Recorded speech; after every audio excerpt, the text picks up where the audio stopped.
So imagine you're going through your second puberty, but this time instead of doing it with, a whole school full of kids your age, friends, whatever, siblings, you're doing it all by yourself. And that is basically what transition to to some extent can feel like and be like. And so when people say, you talk about being trans too much, it's like, well, what do teenagers talk about being teenagers? Like, they talk about all the things that hormones are changing inside of them, and that's what hormones do to a trans person.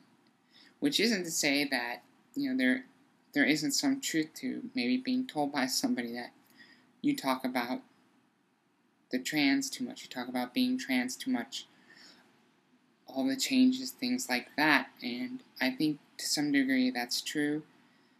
And it's a valuable piece of input, but when it comes from a cisgender person, it does sound a little bit like, well, you don't understand the half of it, because if you had to run around and educate your own healthcare providers, jump through hoops with, HR or school administrators, even just going through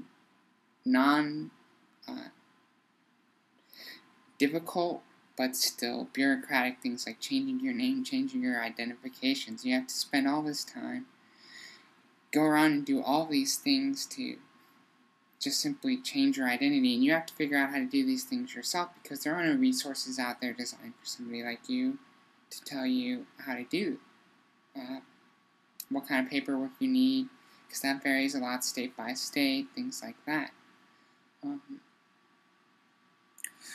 So when people say, oh, you talk about it too much, it's like, well, there's not a whole lot of us out there in the first place to talk about it with. So even though there are some trans communities out there, who are we supposed to talk about these things with?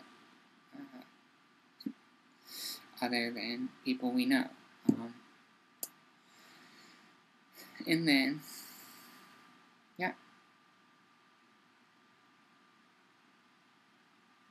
So you should really not say that, I guess. Unless you can say it in a more constructive manner.